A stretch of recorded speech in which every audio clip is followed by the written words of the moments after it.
Hello students.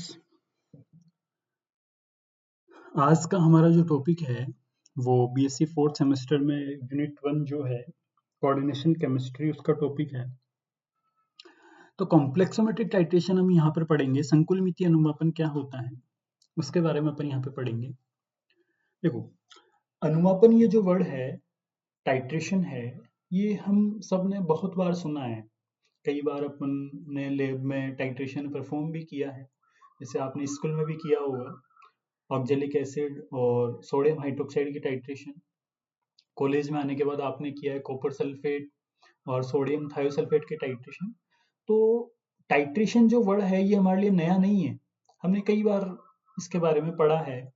लेकिन फिर भी कई बार मैं जैसे स्टूडेंट से पूछता हूँ, जब मैं कई बार वाइवा लेता हूँ या क्लास में जब भी कभी पूछता हूँ, तो हम इसका सही तरीके से जवाब नहीं दे पाते हैं कि वास्तव में टाइट्रेशन है क्या।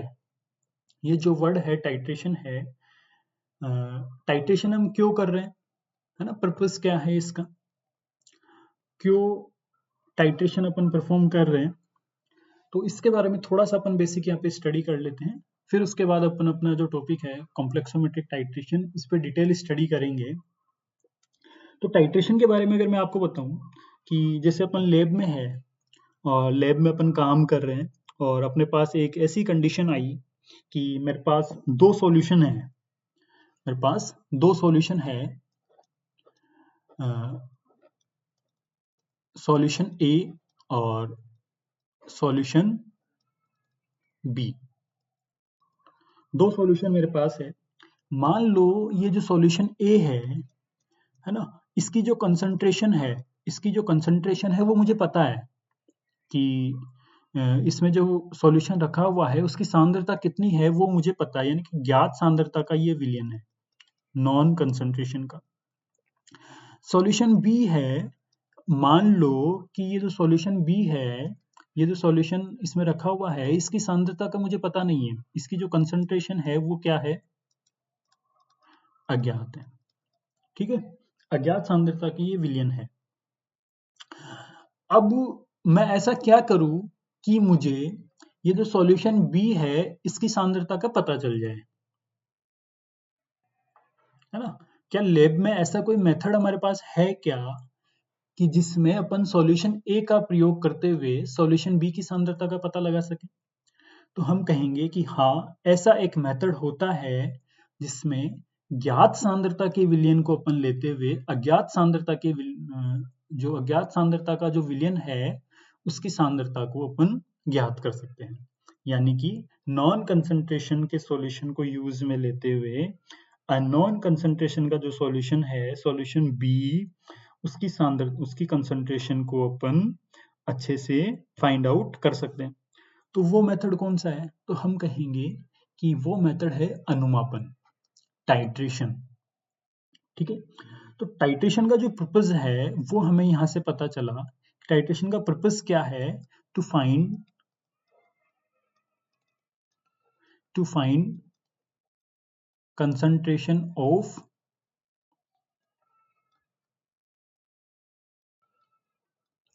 अ नॉन सॉल्यूशन, अज्ञात सांद्रता के जो विलयन है उसकी सांद्रता को पता करना, ये हमारा पर्पस है, उद्देश्य है इसमें।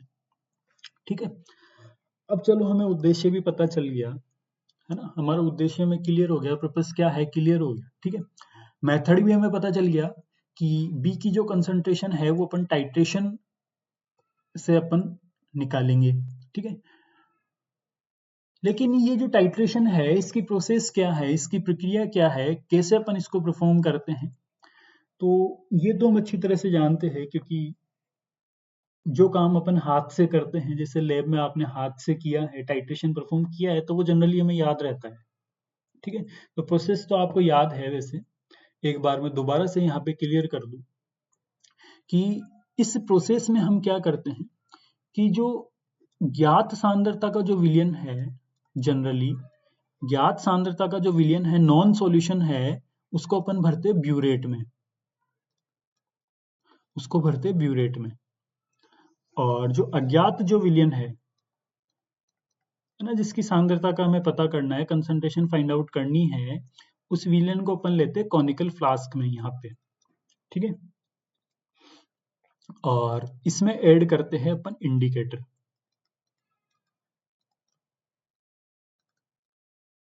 इसमें ऐड करते हैं इंडिकेटर, है ना।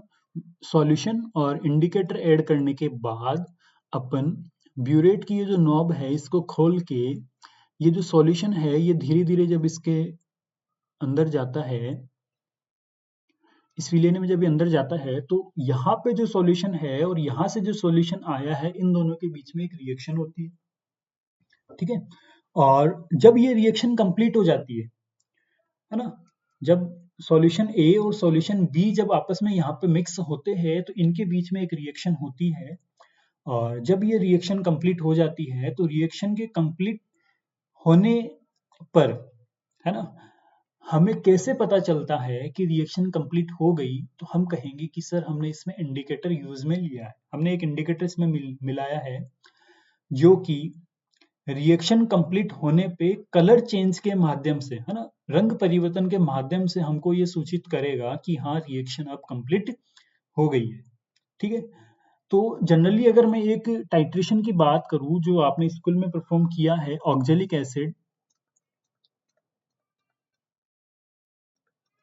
ऑक्जेलिक एसिड और NaOH, ये एसिड है और ये एक बेस है, यानी कि ये जो टाइट्रेशन है ये एसिड बेस टाइट्रेशन है। अम्ल क्षार अनुमापन, अम्ल क्षार अनुमापन, ठीक है। तो इसमें हमने क्या किया, सेम प्रोसेस, ब्यूरेट में हमने लिया NaOH, ब्यूरेट में हमने क्या लिया, NaOH, और यहाँ पे हमने क्या लिया, ऑक्जेलिक एसिड, और साथ में हमने जो इंडिकेटर मिलाया वो इंडिकेटर अगर आपको याद है तो अच्छी बात है, वरना मैं आपको बता दूं कि यहाँ पे अपन जो इंडिकेटर काम में लेते थे वो था फिनोफ्थेलिन इंडिकेटर।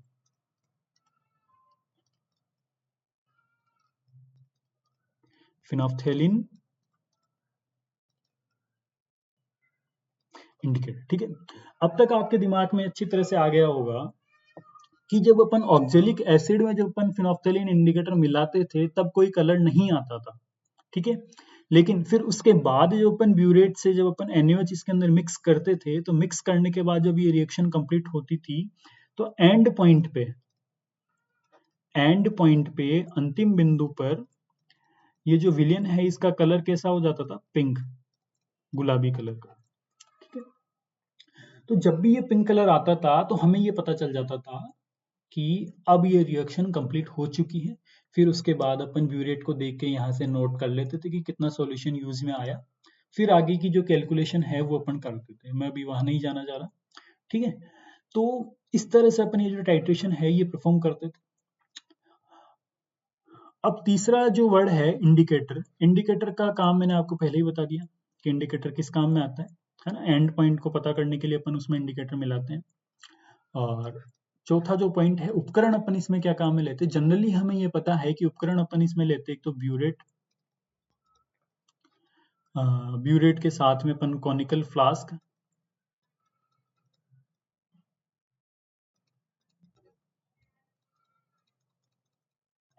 और पीपेट अपन यहाँ पे जरूर यूज में लेते थे, है ना। तो ये कुछ उपकरण है जो अपन यहाँ पे काम में लेते थे, है ना, ब्यूरेट, कॉनिकल फ्लास्क और पीपेट। तो टाइट्रेशन का जो मोटा मोटी जो मतलब है वो मैंने आपको यहाँ पे बता दिया कि इसका पर्पस क्या है, प्रोसेस क्या है, इंडिकेटर अपन क्यों काम में लेते हैं और इक्विपमेंट्स अपन क्या काम में लेते हैं, ठीक है। अब अपन इसमें आगे बढ़ते हैं और आगे बढ़ के अपन देखते हैं कि टाइट्रेशन के प्रकार क्या है, ठीक है। अनुमापन के प्रकार क्या है, कितने टाइप की टाइट्रेशन हो सकती है और हमने आज तक कितनी पढ़ ली वो भी पता चल जाएगा। सबसे पहला जो है अम्ल क्षार अनुमापन, जो मैंने आपको जस्ट अभी बताया, ऑक्जेलिक एसिड और NaOH की जो टाइट्रेशन अभी मैंने आपको बताई, ऑक्जेलिक एसिड प्लस NaOH, या फिर मैं कहूं कि HCl plus NaOH,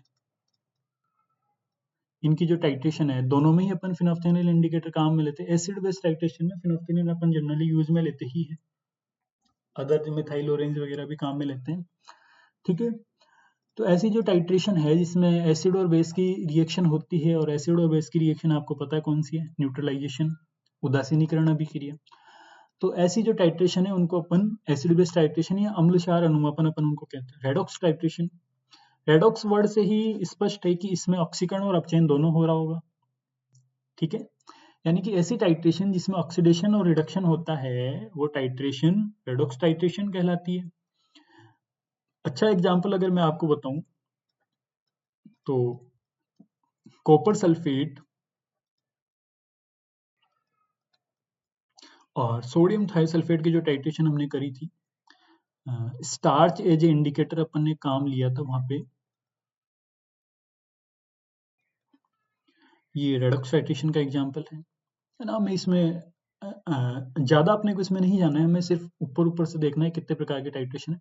complexometric titration, इसको डिटेल में हम पढ़ेंगे। अवक्षेपण अनुमापन या फिर प्रेसिपिटेशन टाइट्रेशन, ये भी बहुत अच्छा एग्जांपल है। इसमें अपन क्या करते हैं, देखो जैसे जनरली इसको अपन क्लोराइड के एस्टिमेशन में अपन काम में लेते ही है। जैसे AgNO3 के साथ जब अपन ये टाइट्रेशन करते हैं तो यहाँ पे AgCl का प्रेसिपिटेट आता है ना। तो ऐसी जो टाइट्रेशन है वो अवक्षेपण अनुमापन में आता है ना। इनको अपन अवक्षेपण अनुमापन में अपन इनको पढ़ते हैं। और नेक्स्ट जो है चालकता मिति अनुमापन या कंडक्टोमेट्रिक टाइट्रेशन, ये अपन ब्यूरेट पिपेट से नहीं करते इसको। Burette pipette conical flask indicator मिला के ये जो टाइट्रेशन ये उस तरह से नहीं होती है। इनको अपन परफॉर्म कराते कंडक्टोमीटर यूज में लेते हुए, चालकता मापी काम में लेते हुए, चालकता का मापन करके, है ना, अलग अलग समय पे चालकता का मापन करके, और फिर अपन ये टाइट्रेशन करते हैं, कर्व बनाते हैं, उस कर्व से एंड पॉइंट आता है, ठीक है। तो इसमें भी अपने को ज्यादा अंदर नहीं जाना, हम हमारे टॉपिक पे आएंगे संकुल मिति अनुमापन या कॉम्प्लेक्सोमेट्रिक टाइट्रेशन, ठीक है।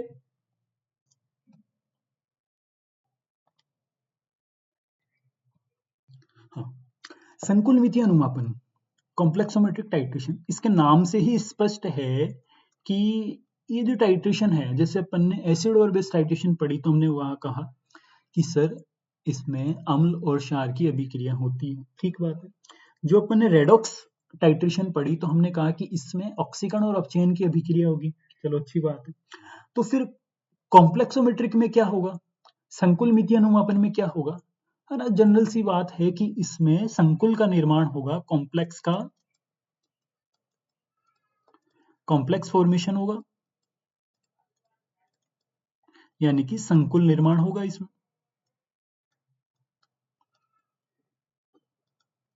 संकुल का निर्माण होगा।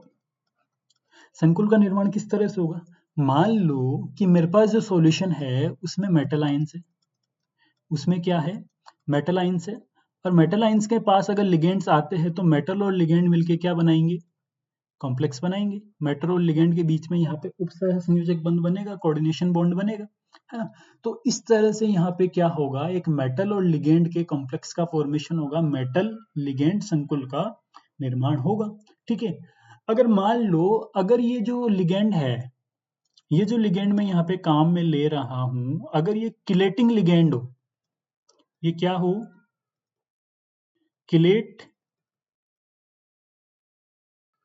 किलेट लिगेंड अगर ये यहाँ पे हो, तो ये जो कॉम्प्लेक्स बनेगा, इस कॉम्प्लेक्स को अपन क्या कहते हैं, किलेट कॉम्प्लेक्स। ये जो संकुल यहाँ पे बन रहा है, इस संकुल को अपन क्या कहेंगे, किलेट संकुल, ठीक है। अब किलेट लिगेंड क्या होता है, सबसे पहले एक बार वो भी देख लेते हैं, है ना। जैसे मैंने आपको पहले बता दिया था कि किलेट लिगेंड क्या होता है, लेकिन एक बार फिर से अपन यहाँ पे देख लेते हैं। किलेटिंग लिगेंड मेनली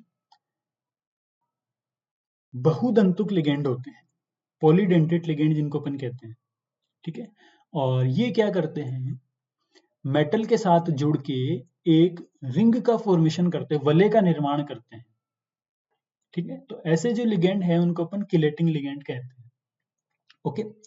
तो अगर यहाँ पे किलेटिंग लिगेंड अगर यूज में आ रहे तो क्या इस अनुमापन को अपन किलेटोमेट्रिक अनुमापन भी कह सकते हैं क्या, तो बिल्कुल कहेंगे कि जब कॉम्प्लेक्स फॉर्मेशन हो रहा है तो इसको कॉम्प्लेक्सोमेट्रिक कह रहे हैं, और किलेट का फॉर्मेशन हो रहा है तो इसको किलेटोमेट्रिक भी कह सकते हैं।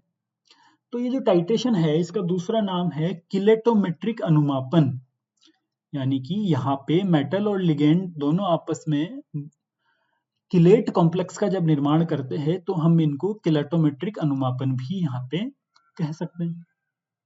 ठीक है, अब जनरली हमें ये समझ में आ गया कि कॉम्प्लेक्सोमेट्रिक टाइट्रेशन है क्या, है ना। एक बार और देख लेते हैं कि ये एक अनुमापन विधि है जिसमें क्या होता है, धातु आयन होते हैं, है ना। विलयन में क्या होंगे, धातु आयन होंगे, और इन धातु आयनों की सांद्रता का निर्धारण करने के लिए इसको काम में लिया जाता है। ठीक है, टाइट्रेशन का पर्पज ही हमारा क्या है, सांद्रता का निर्धारण करना, कंसंट्रेशन फाइंड आउट करना। अब कंसंट्रेशन अपन किस तरह से फाइंड आउट करेंगे कि मेटल के साथ कॉम्प्लेक्स का फॉर्मेशन करने के लिए अपन किलेटिंग लिगेंड यहाँ पे काम में लेते हैं। एक प्रबल बहुदंतुक किलेटिंग लिगेंड जो है वो धातु आयन के साथ संकुल का निर्माण करता है। ठीक है, तो ये जो है ये कॉम्प्लेक्सोमेट्रिक टाइट्रेशन है जिसमें पॉलीडेंटेट लिगेंड या फिर पॉलीडेंटेट किलेटिंग लिगेंड अपन यहाँ पे यूज में लेते हैं, जो कि मेटल के साथ, है ना, कोऑर्डिनेशन बॉन्ड का फॉर्मेशन करता है, उपसह संयोजक बंध बनाता है, और उपसह संयोजक बंध बनने के बाद एक संकुल का निर्माण होता है। ठीक है, और फिर आगे की जो कैलकुलेशंस है वो तो इसमें होती ही है, लेकिन जो मेन जो प्रोसेस है वो यही है, रिएक्शन जो होती है वो यही है कि लिगेंड क्या है, मेटल के साथ कोऑर्डिनेशन बॉन्ड का फॉर्मेशन करता है।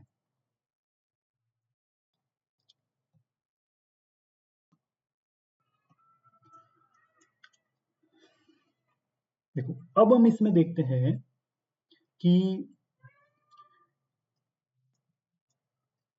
जनरल जो कॉम्प्लेक्सोमेट्रिक एस्टिमेशन है वो क्या है, सामान्य संकुलमितीय निर्धारण क्या है जो अपन जनरली केमिस्ट्री में अपन पढ़ते हैं कि ये कहाँ कहाँ काम आती है ये टाइट्रेशन, क्योंकि पहली बार हमने इसका नाम सुना है।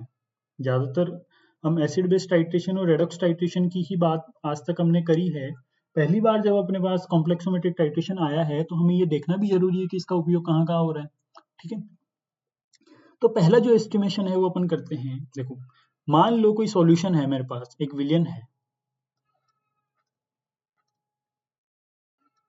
एक सैंपल है मेरे पास, है ना, और इस सैंपल में ये जो सॉल्यूशन है, इस सॉल्यूशन में कुछ आयंस है, मेटल आयंस है ना। मेटल आयंस कौन से हो सकते हैं, जैसे मान लो ये M+2 आयन है, और जैसे कैल्शियम+2 हो सकता है, मैग्नीशियम+2 हो सकता है, जिंक+2 हो सकता है, निकिल+2 हो सकता है, कॉपर हो सकता है ना। इस तरह के जो आयंस है इस सॉल्यूशन में हो सकते हैं। ठीक है, और मुझे पता लगाना है कि ये जो आयंस है इनकी सांद्रता कितनी है, इस सॉल्यूशन में कंसंट्रेशन कितनी है, इसका निर्धारण मुझे करना है, एस्टिमेशन करना है। तो फिर मैं क्या काम में लूंगा कि जब भी मेटल आयंस अगर है तो सबसे बेस्ट मेथड उनके लिए है कौन सा, कॉम्प्लेक्सोमेट्रिक टाइट्रेशन, यानी कि कॉम्प्लेक्सोमेट्रिक टाइट्रेशन परफॉर्म करते हुए अपन इन मेटल जो आयंस है इनकी सांद्रता का निर्धारण कर सकते हैं। ठीक है, तो सांद्रता का निर्धारण करने के लिए अभी हमने देखा कि लिगेंड्स तो होना जरूरी है, अगर लिगेंड नहीं होंगे तो मेटल के साथ कॉम्प्लेक्स कौन बनाएगा। तो लिगेंड होना जरूरी है, तो कौन सा लिगेंड अपन यहाँ पे काम में लेते हैं, तो इनके एस्टिमेशन के लिए हम जो लिगेंड काम में लेते हैं वो है die sodium salt of EDTA। Die sodium salt of EDTA। EDTA जो है इसका नाम अपन ने खूब बार सुना है ना। EDTA जो है वो एक पॉलीडेंटेट लिगेंड है।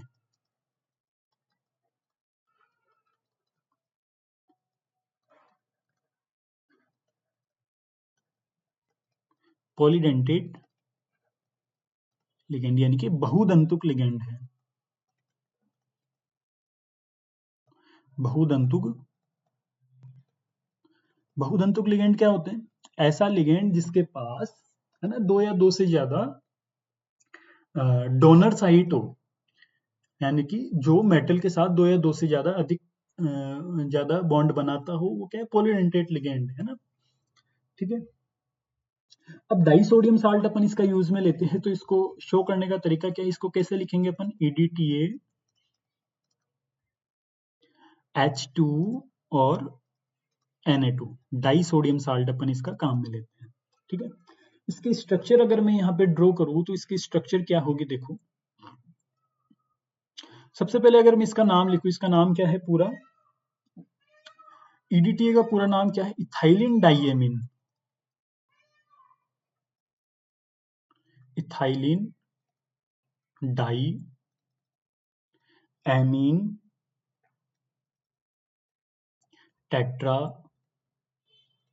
एसिटिक एसिड, है ना। इथाइलिन से यहाँ से E, यहाँ से D, और यहाँ से T, और यहाँ से A, है ना, ETTA, EDTA, ethylene diamine tetra acetic acid.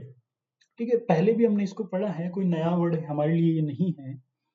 और इसकी स्ट्रक्चर अगर मैं यहाँ पे बनाऊं तो ये CH2 CH2, ये नाइट्रोजन, और ये यहाँ पे नाइट्रोजन। ठीक है, ये इथाइलिन हो गया, है ना। एक कार्बन और दो कार्बन दोनों मिलके ये क्या है, इथाइलिन है। और ये दो नाइट्रोजन अगर यहाँ पे है तो ये क्या है, डाइएमीन। नाइट्रोजन जब भी आएगा तो यहाँ पे क्या है, डाइएमीन। इसको इथाइलिन के ऊपर अपन ने, देखो इथाइलिन बोलने का मैं बता दूं आपको, जैसे मान लो CH4 है और यहाँ से अगर मैं एक हाइड्रोजन निकालता हूं तो ये हो जाता है CH3, जिसको अपन कहते हैं मिथाइल, अच्छी तरह से जानते हैं। अगर इस मिथाइल में से भी मैं अगर एक हाइड्रोजन और निकाल दूं तो ये हो जाएगा CH2, इसको बोलते हैं मिथाइलिन। क्या बोलेंगे इसको, मिथाइलिन। ठीक उसी तरह से मेरे पास है एथेन, और यहां से मैं दो हाइड्रोजन अगर मैं बाहर निकाल दूं तो ये हो जाएगा इथाइलिन, है ना। एक हाइड्रोजन निकालेंगे तो इथाइल, और दो हाइड्रोजन निकालेंगे तो इथाइलिन। ठीक है, इसको इस तरह से अपन लिखते हैं और इस तरह से अपन जानते हैं। तो इसलिए अपन ने इसको क्या बोला है यहाँ पे, इथाइलिन, और दो नाइट्रोजन है तो इथाइलिन डाइएमीन। ठीक है, ये इथाइलिन डाइएमीन है। फिर उसके बाद टेट्रा एसिटिक एसिड, यानी कि चार यहाँ पे एसिटिक एसिड के मॉलिक्यूल होंगे, CH2,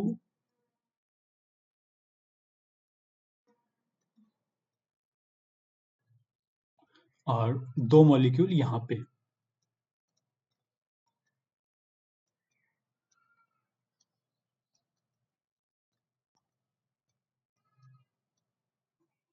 ये एक EDTA का मॉलिक्यूल है, कौन सा है, ethylene diamine tetra acetic acid.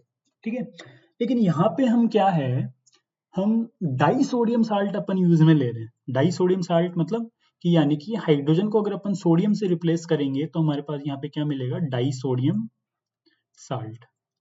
ठीक है, तो यहाँ पे नेगेटिव और इसके साथ में सोडियम आयन। तो ये जो है, ये die sodium salt of EDTA है। ठीक है, और इसको अपन लिख सकते हैं किस तरह से, EDTA H2Na2। तो टाइट्रेशन देखो, डायरेक्ट EDTA अपन काम में नहीं ले सकते, डिजोल्व नहीं होता है ना, घुलता नहीं है, तो इसलिए अपन इसका साल्ट काम में लेते हैं यहाँ पे।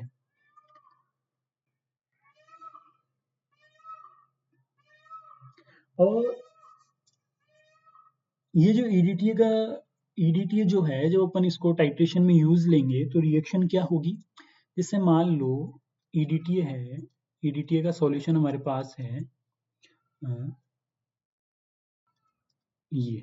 ठीक है, और जब अपन इसको सॉल्यूशन में डालेंगे, इसका विलयन बनाएंगे, और इसका पीएच हमें ध्यान रखना, बेसिक रखना है ना। अच्छी तरह से ये काम तभी करता है जब इसका पीएच क्या हो, बेसिक हो।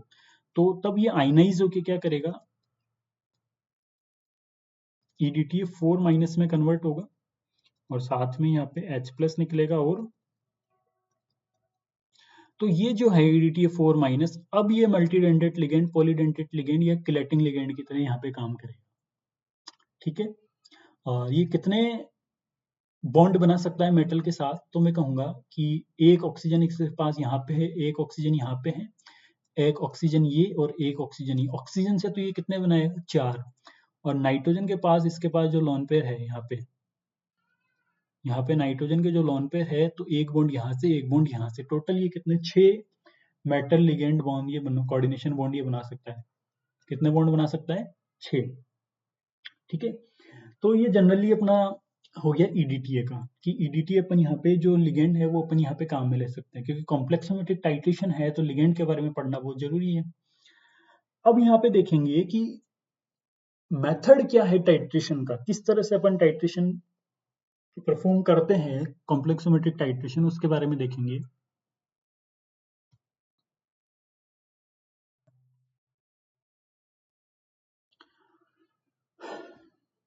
तो देखो, मेरे पास एक सॉल्यूशन है जिसमें M+2 आयंस है। M+2 आयन का एक सॉल्यूशन है, ठीक है। ये जो सॉल्यूशन है, ये सॉल्यूशन मैंने यहाँ पे लिया, कॉनिकल फ्लास्क में मैंने क्या लिया, सॉल्यूशन ऑफ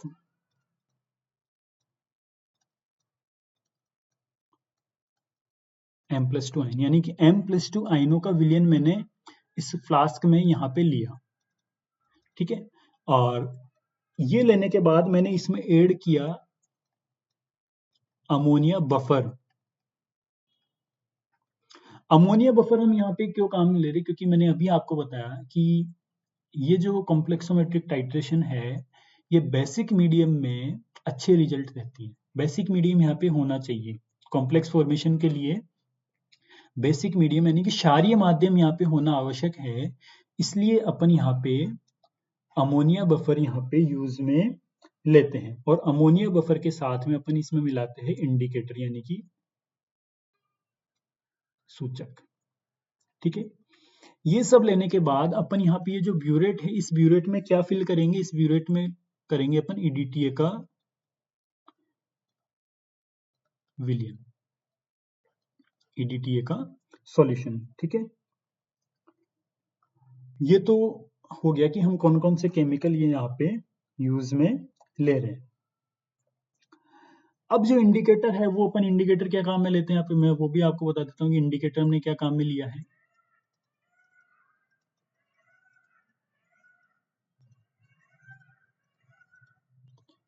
यहाँ पे अपन इंडिकेटर काम में लेते हैं ईबीटी,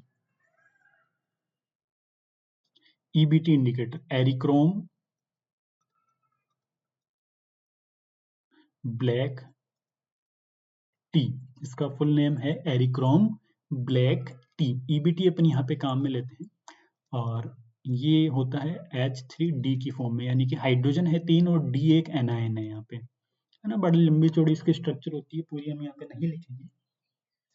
तो देखो होता क्या है कि ये जो सॉल्यूशन है, M+2 आयंस का जो सॉल्यूशन है, इस सॉल्यूशन में जो अपन ये इंडिकेटर ऐड करते हैं, तो इंडिकेटर ऐड करने के बाद जो सबसे पहले जो कलर आएगा वो क्या है, पिंक कलर। यानी कि कॉनिकल फ्लास्क में जो सॉल्यूशन जो होगा वो कैसा होगा, पिंक कलर, है ना।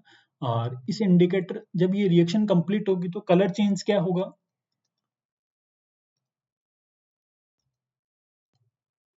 रंग परिवर्तन। देखो इंडिकेटर डालने पे कैसा कलर आया, पिंक कलर। और जब ये रिएक्शन कंप्लीट हो जाएगी तो कलर कैसा होगा, ब्लू। आपको दिख रहा होगा कि यहाँ पे पहले पिंक कलर है, फिर उसके बाद रिएक्शन कंप्लीट होने के बाद कलर कैसा है, ब्लू कलर, ठीक है। तो एंड पॉइंट पे ये जो कलर होता है वो कैसा हो जाता है, ब्लू कलर हो जाता है, सही बात है। तो मेथड में हमने क्या देखा कि ब्यूरेट में हम क्या लेंगे, ब्यूरेट में हम लेंगे ईडीटीए का सॉल्यूशन।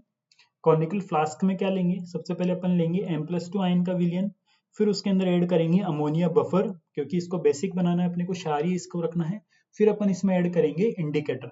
इंडिकेटर ऐड करने पे क्या होगा, इसका कलर कैसा हो जाएगा, पिंक कलर का, ठीक है। फिर अपन ब्यूरेट से जब अपन इसमें ईडीटीए जब अब इसमें मिक्स करेंगे, तो जब ये रिएक्शन कंप्लीट हो जाएगी, कंप्लीट M+2 आयन जब ईडीटीए के साथ कॉम्प्लेक्स का फॉर्मेशन कर लेंगे, फिर उसके बाद इसका कलर कैसा हो जाएगा, ब्लू, नीले कलर का, है ना। तो रिएक्शन जब कंप्लीट होगी, एंड पॉइंट पे, अंतिम बिंदु पे इसका कलर कैसा होगा, ब्लू कलर का हो जाएगा, ठीक है। और उस कंडीशन में हम देखेंगे कि रिएक्शन कंप्लीट हो गई है। अब मैं एक चीज और क्लियर कर दूं कि पीएच कंडीशन यहाँ पे क्या होगी।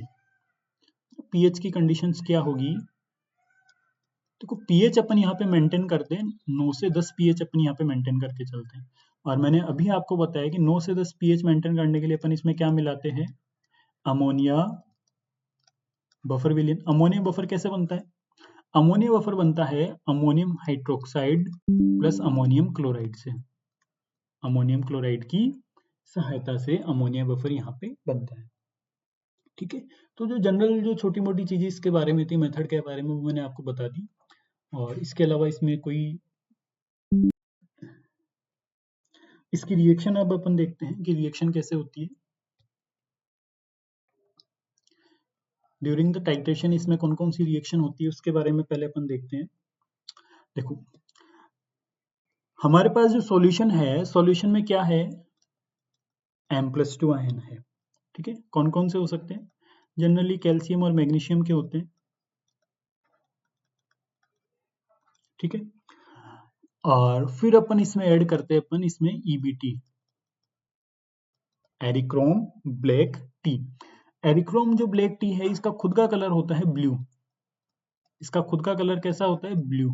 और इसको मैं लिख सकता हूँ H3D, या फिर बेसिक मीडियम ये किसके रूप में रहेगा, D3-। एरिक्रोम ब्लैक टी का जो खुद का जो कलर होता है वो होता है ब्लू कलर का।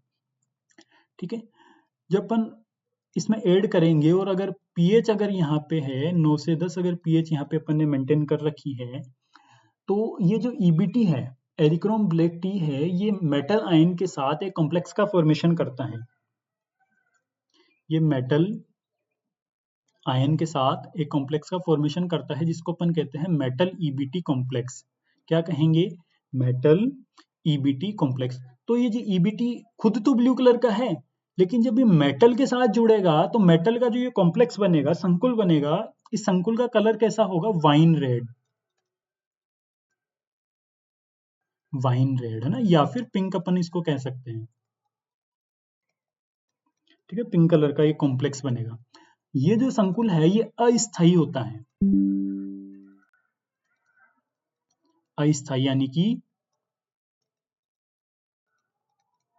ये अनस्टेबल कॉम्प्लेक्स होगा यहाँ पे। ठीक है, इतना समझ में आया कि मेटल और जो इंडिकेटर है उसका जो कॉम्प्लेक्स होता है वो क्या है, अस्थायी है, अनस्टेबल है। अब अपन इसमें ऐड करेंगे ब्यूरेट से EDTA। कौन सा, EDTA चूंकि ये किलेटिंग लिगेंड है, तो ये क्या करेगा, मेटल से जो EBT जुड़ा हुआ है, एरिक्रोम ब्लैक टी जो जुड़ा हुआ है, इसको रिप्लेस करेगा और मेटल के साथ क्या करेगा, एक कॉम्प्लेक्स का फॉर्मेशन करेगा जिसको अपन क्या कहेंगे, मेटल EDTA कॉम्प्लेक्स। इस कॉम्प्लेक्स को अपन क्या कहेंगे, मेटल EDTA कॉम्प्लेक्स। ठीक है, क्योंकि ये कॉम्प्लेक्स अगर अनस्टेबल है तो इसको रिप्लेस करके EDTA अपना एक कॉम्प्लेक्स बना रहा है, तो ये कॉम्प्लेक्स क्या होगा, स्टेबल होगा। ये जो संकुल है ये स्थायी संकुल यहाँ पे बनेगा।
यानी कि मेटल ईडीटी का ये जो कॉम्प्लेक्स है ये स्थायी संकुल यहाँ पे बनेगा, लेकिन इसका जो कलर होगा वो कलरलेस होगा, है ना, रंगहीन होगा। इसका जो रंग है वो क्या है, रंगहीन, कोई कलर नहीं होगा, मेटल ईडीटी कॉम्प्लेक्स का कोई रंग नहीं होगा। तो फिर कलर कैसे चेंज होगा, तो हम ये कहेंगे कि जैसे ही ईडीटीए ने ईबीटी को रिप्लेस किया तो यहाँ से जो ये ईबीटी फ्री हुआ है, और ये फ्री ईबीटी जो है वो सॉल्यूशन में ही रहेगा, और ईबीटी का कलर हमें पता है कैसा है, ब्लू।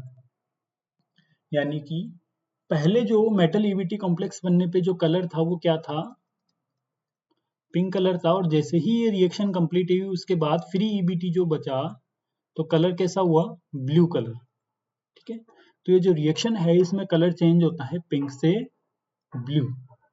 और अगर कोई हमसे पूछे कि कलर किसकी वजह से चेंज हुआ तो हम कहेंगे ईबीटी की वजह से, कि लास्ट में क्या बचता है यहाँ पे, फ्री ईबीटी, तो फ्री ईबीटी की वजह से इसका जो कलर है वो क्या आया, ब्लू कलर। ठीक है, तो ये जो टाइट्रेशन है ये यहाँ पे कंप्लीट हुई। अब इसके आगे अपन देखते हैं।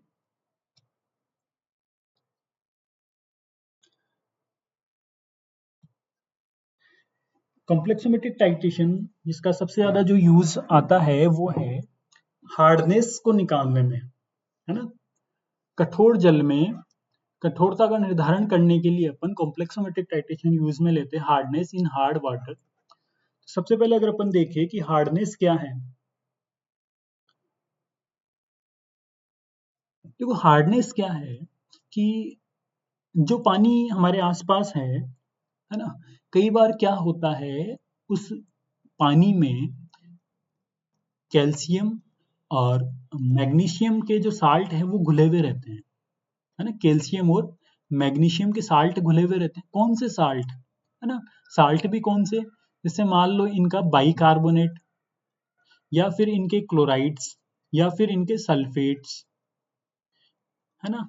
ये जो साल्ट है कैल्शियम बाइकार्बोनेट या कैल्शियम क्लोराइड या calcium sulphate, magnesium bicarbonate, magnesium chloride या फिर मैग्नीशियम सल्फेट, है ना, इनके जो साल्ट है, लवण है, ये जब जल में घुले हुए रहते, घुलनशील की बात करेंगे अपन, है ना, अघुलनशील लवणों की बात नहीं करेंगे, क्योंकि अगर अघुलनशील अगर वो है तो वो तो नीचे बैठ जाएंगे और उनको हम वैसे ही अलग कर देंगे, पेंदे पे बैठ जाएंगे, है ना। तो अपन बात करेंगे सिर्फ जो सोल्यूबल साल्ट है, घुलनशील लवण है जो जल के अंदर ही घुले हुए हैं और उनको निकालना मुश्किल है ना, केवल उन साल्ट्स की अपन बात करेंगे, और उनकी वजह से ही जल में कठोरता आती है। हार्डनेस इन सॉल्युबल साल्ट्स के कारण है। कौन से सॉल्युबल साल्ट, कैल्शियम और मैग्नीशियम के सॉल्युबल साल्ट है, इसकी वजह से जो वाटर है वो हार्ड होता है। ठीक है, चलो वाटर हार्ड हो गया, हमें इससे मतलब नहीं है, हमें मतलब है कि हार्डनेस कितनी है वो कैसे फाइंड आउट करे, जो जल में उपस्थित जो कठोरता है उसका निर्धारण कैसे करे। तो जल में उपस्थित जो कठोरता है वो दो प्रकार की होती है, पहली टोटल हार्डनेस और दूसरी कैल्शियम की कठोरता, केवल कैल्शियम के कारण, और एक टोटल, अपन दो तरह से अपन बात कर सकते हैं। तो अगर अपने को इनका निर्धारण करना है तो अपन काम में लेते हैं संकुल मितीय अनुमापन।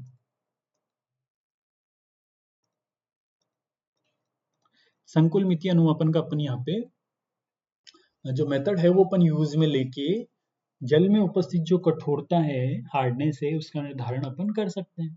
ठीक है, कैसे करेंगे, सेम मेथड है जो भी अपन ने पीछे पढ़ा, है ना।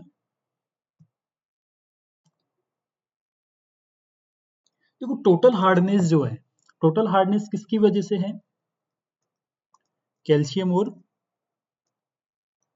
मैग्नीशियम के साल्ट्स की वजह से, यानी कि कैल्शियम और मैग्नीशियम जल में घुला हुआ है। तो इसका जो मेथड है वही टाइट्रेशन वाला मेथड है। हम क्या करेंगे, एक ब्यूरेट लेंगे,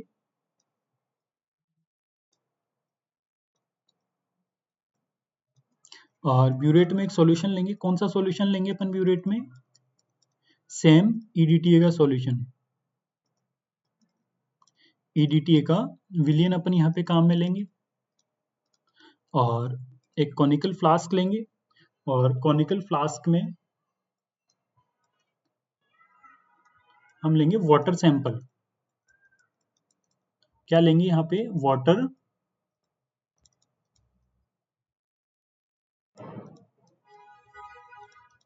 वाटर सैंपल है ना। वाटर सैंपल कौन सा, इसमें कैल्शियम और जो मैग्नीशियम के जो साल्ट है वो इसके अंदर घुले हुए, वो वाटर सैंपल अपन लेंगे।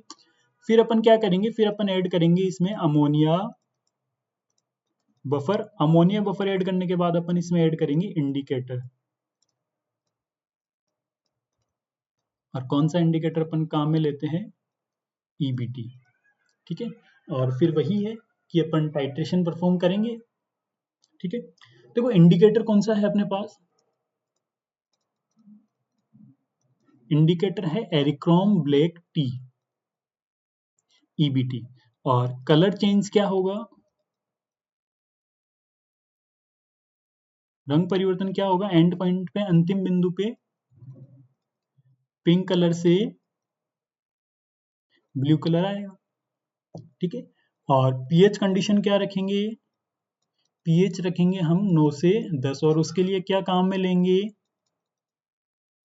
अमोनिया बफर, जो कि हमें पता है क्या है, NH4Cl और अमोनियम हाइड्रोक्साइड। सेम वही मेथड है जो अपन ने पीछे काम में लिया।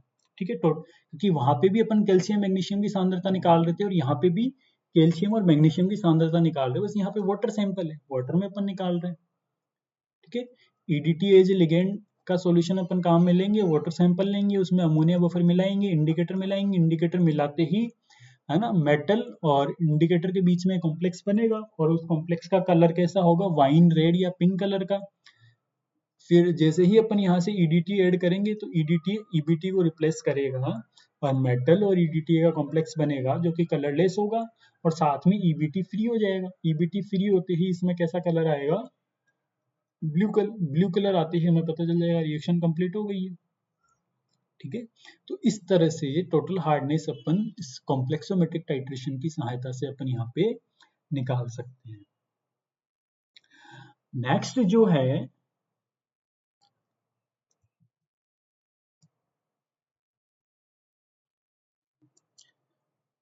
देखो अगर इसकी रिएक्शन की अगर अपन बात करें तो सेम वही रिएक्शन यहाँ पे होगी। अगर मैं रिएक्शन एक बार वापस से अगर आपको बताऊं,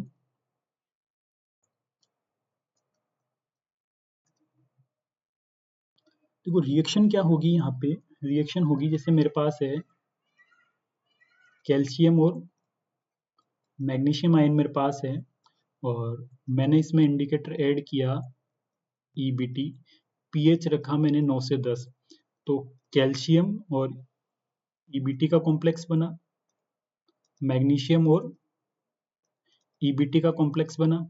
ठीक है, फिर मैंने इसमें ऐड किया ईडीटीए, ईडीटीए है ना, तो ईडीटी ने क्या किया, ईबीटी को रिप्लेस किया, और कैल्शियम ईडीटीए का कॉम्प्लेक्स बना, और मैग्नीशियम ईडीटीए का कॉम्प्लेक्स बना। ठीक है, ये जो कॉम्प्लेक्स है ये वाला तो है अनस्टेबल, अस्थाई, और ये वाला क्या बनेगा, स्टेबल यानी कि स्थाई। और साथ में यहाँ से जब ईबीटी यहाँ से फ्री होगा तो इसका कलर कैसा आएगा, ब्लू कलर, एंड पॉइंट पे कलर आएगा किसकी वजह से, ईबीटी की वजह से। सेम रिएक्शन है ना।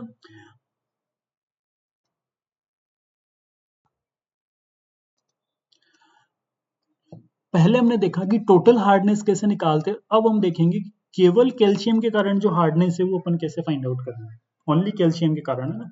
तो कैल्शियम की जो कठोरता है वो निकालने के लिए भी अपन सेम मेथड काम में लेते हैं। थोड़ा सा बस इसमें ये है कि अपन इंडिकेटर यहाँ पे चेंज करते हैं ना। तो सबसे पहले अपन क्या लेंगे, एक ब्यूरेट लेंगे, और ब्यूरेट में एक सॉल्यूशन फिल करेंगे अपन, ब्यूरेट में एक सॉल्यूशन फिल करेंगे। ये सॉल्यूशन किसका होगा, ये सॉल्यूशन होगा फेमस ईडीटीए का सॉल्यूशन, ईडीटीए का विलेन यहाँ पे लेंगे, और साथ में अपन एक कॉनिकल फ्लास्क में वाटर सैंपल लेंगे, है ना, हार्ड वाटर का अपन क्या लेंगे, एक सैंपल लेंगे, ये है वाटर सैंपल, वाटर सैंपल जिसमें कैल्शियम आयंस प्रेजेंट हो, ऐसा वाटर सैंपल लेंगे। ठीक है, अब वापस से वही कंडीशन कि इसको बेसिक रखने के लिए अपन यहाँ पे क्या मिलाएंगे, यहाँ पे KOH काम में लेते हैं, पोटेशियम हाइड्रोक्साइड, साथ में एक इंडिकेटर अपन इसमें मिलाते हैं, एक इंडिकेटर अपन यहाँ पे मिलाते हैं। अब इंडिकेटर यहाँ पे अपन कौन सा यूज में लेते हैं, इंडिकेटर हम यहाँ पे काम में लेंगे सूचक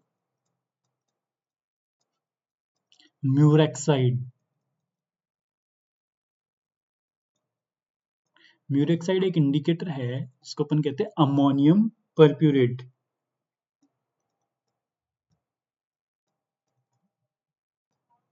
अमोनियम परप्यूरेट।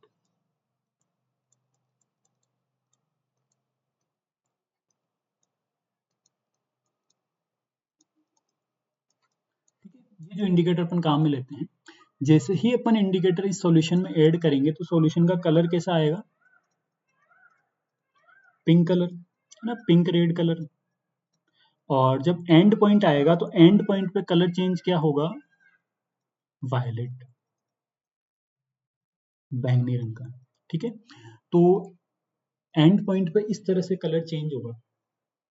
एक बार वापस से देखिए, कैल्शियम हार्डनेस निकालने के लिए अपन लिगेंड सॉल्यूशन के रूप में अपन EDTA का ही विलेन यूज में लेते हैं। कॉनिकल फ्लास्क में हम लेंगे वाटर सैंपल, साथ में पोटेशियम हाइड्रोक्साइड और इंडिकेटर अपन इसमें मिलाएंगे। इंडिकेटर मिलाते ही कलर कैसा आएगा? Pink colour. और जब रिएक्शन कंप्लीट हो जाएगी EDTA के साथ में तो कलर चेंज क्या होगा? वायलेट, बैंगनी रंग का। ठीक है, तो इस तरह से अपन म्यूरेक्साइड अपन इसमें इंडिकेटर काम में लेते हैं। म्यूरेक्साइड अपन ने क्यों काम में लिया? EBT अपन ने क्यों काम में नहीं लिया? क्योंकि EBT जो है वो कैल्शियम और मैग्नीशियम दोनों की हार्डनेस या दोनों की कठोरता निकालने में काम आता है। वो मैग्नीशियम अगर प्रेजेंट है तो मैग्नीशियम के साथ भी कॉम्प्लेक्स बनाएगा, जबकि म्यूरेक्साइड जो है वो सेलेक्टिवली कैल्शियम के साथ कॉम्प्लेक्स बनाता है। ये केवल किसके लिए काम आएगा? केवल कैल्शियम के लिए ये काम आएगा अमोनियम परप्यूरेट। ये मैग्नीशियम के साथ, अगर मैग्नीशियम है भी तो भी उसके साथ कॉम्प्लेक्स नहीं बनाएगा, संकुल नहीं बनाएगा। केवल किसके साथ बनाएगा? कैल्शियम। तो इसलिए अपने को मेथड में थोड़ा सा चेंज करते हुए यहाँ पे इंडिकेटर चेंज करना पड़ा अपने को। कौन सा? म्यूरेक्साइड। ओके, अब नेक्स्ट जो है वो है डिटर्मिनेशन ऑफ आयरन, आयरन का निर्धारण। ठीक है, मान लो कोई सॉल्यूशन है, वाटर ही है ना। कई बार अपन देखते हैं वाटर का कलर थोड़ा सा ब्राउन कलर का, जब गंदा सा पानी जब आता है तो हम थोड़ा सोच लेते हैं कि इसमें आयरन की मात्रा अधिक होगी, है ना। रेड ब्राउन कलर अगर वाटर का है तो उसमें आयरन रहता ही है। तो या फिर और कोई सॉल्यूशन है जिसमें आयरन थर्ड प्रेजेंट है, तो उसका डिटर्मिनेशन कैसे करें कि कितना उसमें आयरन प्रेजेंट है? ठीक है, तो इसका निर्धारण अपन करेंगे कॉम्प्लेक्सोमेट्रिक टाइट्रेशन से। किससे? संकुल मितीय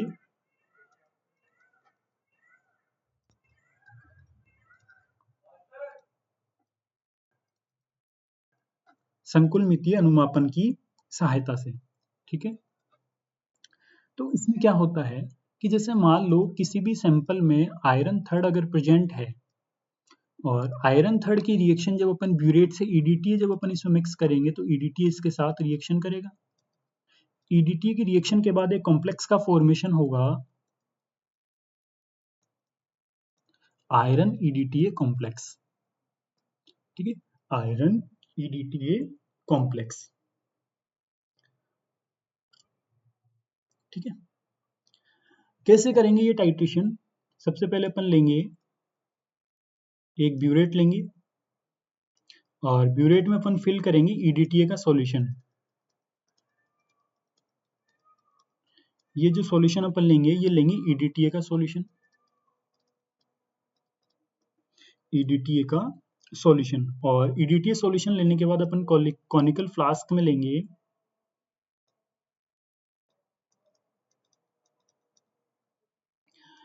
सैंपल। सैंपल जिसमें क्या हो, आयरन थर्ड जिसमें प्रेजेंट हो वो लेंगे, और साथ में अपन इसमें ऐड करेंगे इंडिकेटर। साथ में अपन इसमें ऐड करेंगे इंडिकेटर।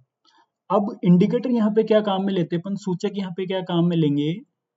सूचक अपन यहाँ पे लेंगे potassium thiocyanate. Potassium thiocyanate indicator अपन यहाँ पे काम में लेते हैं।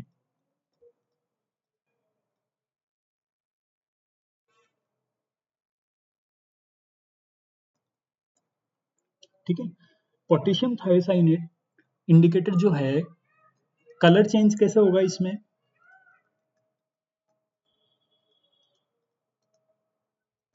देखो, जब अपन पोटेशियम थायोसाइनेट ऐड करेंगे तो कलर आएगा ब्लड रेड, खूनी लाल रंग। और जब रिएक्शन जब कंप्लीट हो जाएगी तो कलर आएगा येलो। ठीक है, तो जैसे ही येलो कलर इसमें आएगा तो हम वो सूचक होगा एंड पॉइंट का कि हाँ अब रिएक्शन कंप्लीट हो गई है। तो जब अपन इसमें ईडीटी ऐड करेंगे तो ईडीटी ऐड करने के दौरान ये जो कॉनिकल फ्लास्क है इसमें कौन सी रासायनिक अभिक्रिया होगी, केमिकल रिएक्शन क्या होगी वो देखिए अपन एक बार। मान लो कि इसमें आयरन थर्ड प्रेजेंट है, ठीक है, और सैंपल लेने के बाद जब अपन इसमें इंडिकेटर ऐड करेंगे, इंडिकेटर कौन सा है, पोटेशियम थायोसाइनेट, तो एक कॉम्प्लेक्स का फॉर्मेशन होगा, है ना, आयरन के साथ में कौन सा, Fe थायोसाइनेट। या फिर अपन इसको ऐसे भी लिख सकते हैं,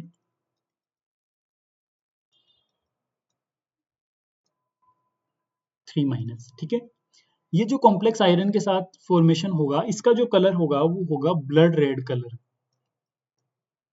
ब्लड रेड कलर का एक संकुल का निर्माण होगा, है ना, लाल रंग के एक संकुल का निर्माण होगा बिल्कुल डार्क। ठीक है, अब ब्यूरेट से जब अपन इसमें ईडीटी ऐड करेंगे तो ईडीटी क्या करेगा, थायोसाइनेट जो आयन है इनको रिप्लेस करेगा। आयरन से जो थायोसाइनेट आयन जुड़े हुए हैं इनको रिप्लेस करेगा, और रिप्लेस करने के बाद हमें एक कॉम्प्लेक्स मिलेगा आयरन ईडीटी का। ये जो आयरन ईडीटी का जो कॉम्प्लेक्स है, ये जो कॉम्प्लेक्स है ये होता है येलो कलर का, येलो कलर का कॉम्प्लेक्स होता है, और यहाँ से क्या फ्री हो जाएंगे, थायोसाइनेट आयन फ्री हो जाएंगे, है ना। तो देखो एक बार दोबारा से देखते हैं हुआ क्या है। सबसे पहले अपन ने एक सॉल्यूशन लिया जिसमें आयरन थर्ड प्रेजेंट है, और फिर उसमें अपन ने ऐड किया पोटेशियम थायोसाइनेट। जैसे ही अपन ने पोटेशियम थायोसाइनेट अपन ने ऐड किया तो इस सॉल्यूशन का कलर कैसा हो गया, ब्लड रेड। ठीक है, अब ब्लड रेड होने के बाद जब ब्यूरेट से अपन ईडीटी इसमें मिक्स करेंगे तो ईडीटी क्या करेगा, थायोसाइनेट आयन को यहाँ से रिप्लेस करेगा, है ना, और थायोसाइनेट आयन की जगह खुद आके यहाँ पे जुड़ेगा किससे, आयरन से।